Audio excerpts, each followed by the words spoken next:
Hey, how's it going, everyone? In this video, I want to show you how you can create your own custom symbol out of a sketch in a model. I've seen a lot of stuff online that shows you how to do symbols in a drawing, but most of the stuff that they show is, making a sketch inside of the drawing by going to sketch and then hitting profile and then doing all that. And while that's great, it's not always feasible because maybe you want to import a DXF, maybe you want to use your logo as a symbol. And so I want to be able to do that with this symbol that I'm going to create. So this method is going to work for anything, and it's going to use embedded drawings, but don't worry, if you use master model drawings, it is still going to work just fine. So let's go ahead and begin. The first thing we need to do is we need to create a new file. So for example, I'll go ahead and go to my model template here. It looks like I'm working in metric. I'm going to go ahead and change that over to inches, and it doesn't have to be inches. You can work with whatever you have. And I'm going to call it preliminary, or I'll just call it pre-symbol. Okay, just like that. And then we're going to go ahead and hit OK. At this point, you can go ahead and import your DXF. And if you're not familiar with DXF, DXF is a unitless file that contains a series of curves. It's mainly used for vector files, but it's also used in the sheet metal industry. Needless to say, if you're going to use a logo or really anything like that, you should ideally have the DXF file. So I'm going to go ahead and do a file import. I'll go to AutoCAD DXF, and I'm going to import it into the work part, and I'm going to go find my logo, which I know is located over here. I just have to go over one. There we go.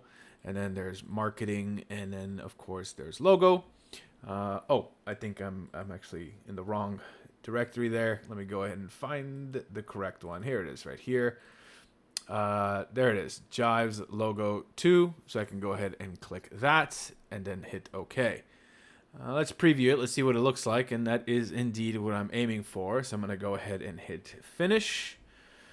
And it does look like nothing happened, but if you refit your screen, you can see that we have our logo right here. Now, unfortunately, we still can't use it yet. We need to create a sketch, and I found that the sketch works the best. If you manage to get it to work with just this, then props to you. I couldn't get it to work that well. But I'm going to go ahead and create a sketch just like that. I'll pick the top plane like so, because that is, of course, the plane that this DXF is on. And I'm just going to go ahead and use the project curve command, and let's go ahead and hit OK. Ideally, it will work, but if your logo is too complicated, sometimes the project command fails, which in this case looks like it's okay. I'll hit finish. And after hitting finish, we should be able to now hide actually everything, and then we should just be able to show the sketch like so. So using Control W, you have something that looks like this. Okay. At this point, you can begin to classify this as a symbol, but I'm going to add a little bit of extra flair to this. So I'm going to go ahead and do the top plane here like so. I'm going to make a sketch, and I'm going to just place a profile to kind of close this off very quickly. So there's one right there, and then I'll close this off by connecting it there. And I'm going to go ahead now and hit finish, just like so. And I'm going to put a little note right here. I'm going to go to curve, text, and let's go ahead and give this a planar text. It looks like we're going to do, preliminary. So let's type that in, preliminary. I don't know if I even spelled that right. I'm pretty sure I did, but for some reason I can't remember. So let me go ahead and quickly look it up on my phone while you... I did spell it right. Okay, good. So preliminary, that's good. Font doesn't really matter. Of course, it wants you to now select a point of where the sketch is going to go. I guess I'll put it right there like so. Now, it's going to be really small, but that's okay. You can go ahead and just, use this little slider here. Oops, wrong slider. My apologies. Control Z. Let's try that again. So let's go ahead and type in preliminary, just like that. The point is going to go down here. And let's go ahead and just make this a little bit bigger. I'm going to use this slider. My apologies. So this is the one you want to use, the one that's on the corner. It will maintain the aspect ratio as long as you turn on this guy, lock aspect ratio. So let's keep going a little bit further than that, and let's see if we can kind of move this up a little bit. Yeah, that's pretty good right there. I might actually make this a little bit smaller, but maybe in the future. So I'll show you how to edit this as well. So I'm going to go ahead and hit OK. And as you can see, that is the symbol that I am now ready to create. So now that I have the symbol defined, what I want to do is I want to go ahead and enter the drawing package. Now to enter the drawing package using the embedded mode, you're going to go to application and then hit drafting. You're not going to go to file new drawing. You're going to do an embedded drawing. Okay, so go ahead and do the drafting application and go ahead and pick a template. It doesn't really matter what template you pick. And if you have nothing in here, then you can probably get away with it still, but I would check with your admin. I'll just use the D size here, so let's go ahead and go with that. And let's go ahead and hit OK. I'm going to go ahead and close this out. I'm not going to fill that out. And now that I have this here, it looks like I have an imported view, but it is the wrong one. So I'm just going to go ahead and delete this thing. So there should be an imported view right there. Let's go ahead and delete that. And now let's go ahead and create a view. So I'm going to go to base view.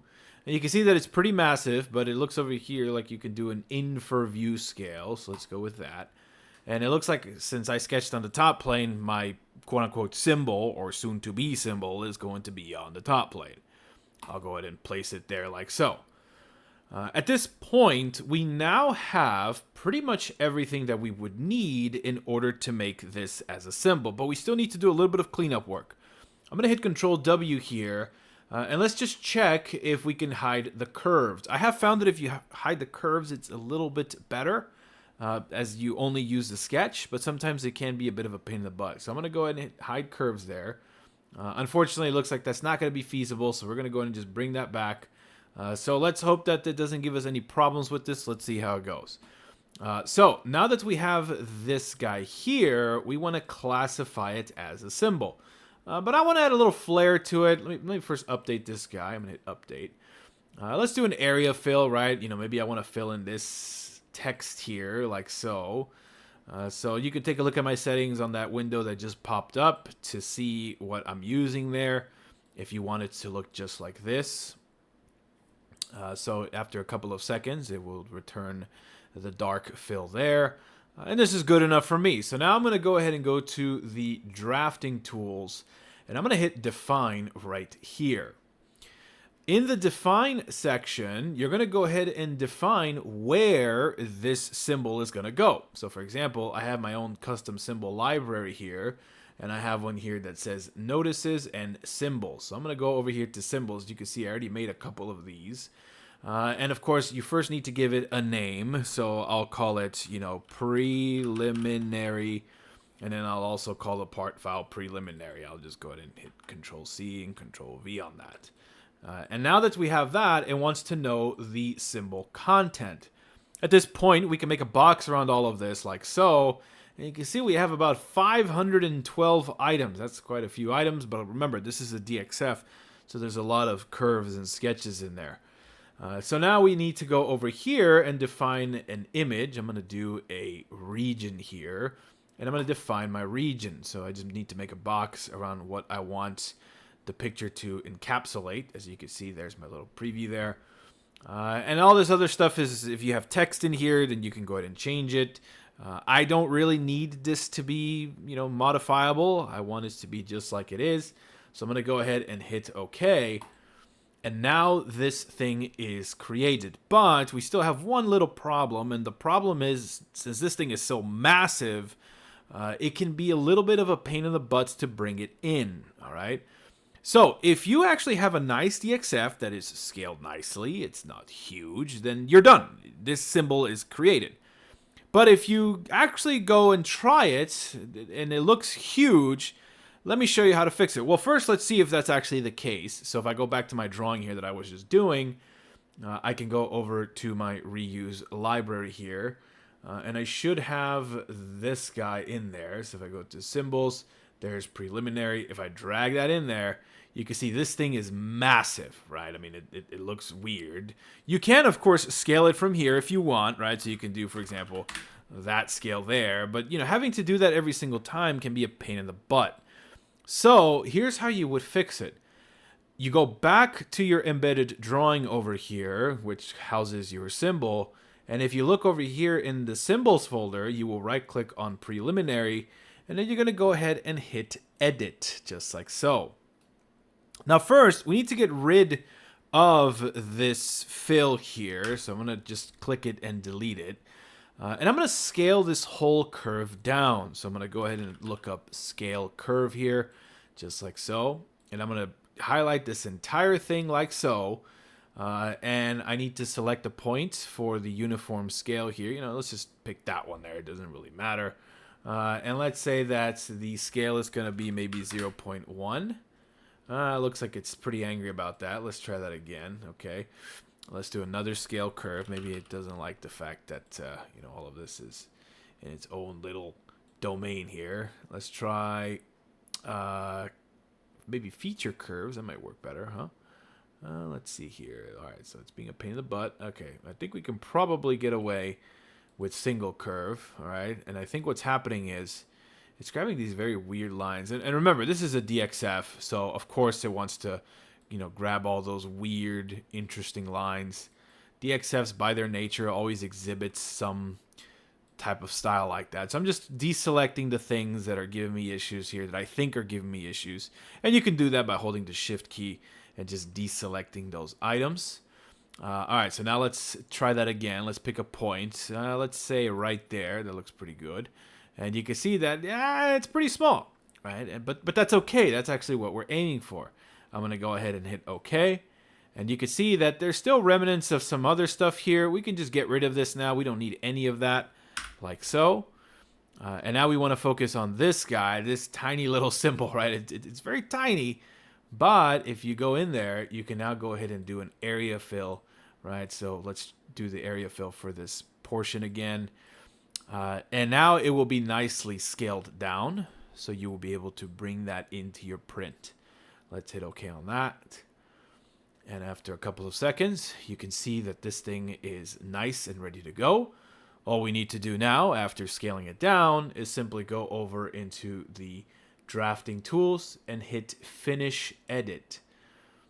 Now, it is going to ask you to define an anchor point, and it's very important that you redefine this, because otherwise it's going to come in really small and you will barely be able to see it. My anchor point is going to be, let's say, the bottom left here. So when I move my cursor around, it's always going to anchor on the bottom left.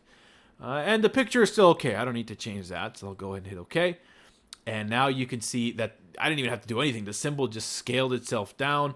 But let's go back to our drawing. So this is a master model drawing. If you look over here at my part navigator, you can see I have, my assembly navigator. Here's my drawing, and then here is my part. But now if I go to my reuse library, I can go ahead and bring in this preliminary symbol there. And as you can see, I just have to click it. Oh no, it's a little too tiny. Oh, it's a little too tiny because, you know, I scaled it down when I first brought it in. So as you can see, it's 0.005. 0.005. Let's go ahead and change that to 1. You can see that that is much better now, and it isn't as massive as before. Of course, I'm using a custom coloring scheme, but if I go to, say, monochrome, like so, you can see that it definitely works. So for things that require intricate things like that, I would suggest to use this method because I found that it works pretty well. So as you can notice, I kind of did a couple of these already. See, there's proprietary. And, you know, I want to use my own logo for this. So these are the techniques that I discovered in order to get this to work. You can actually save this file at this point if you want. You don't have to, but you can if you want to use it for other symbols. But the choice is yours. Thank you guys so much for watching. I hope you found it helpful. If you have any questions, please let me know, and take care. Bye-bye.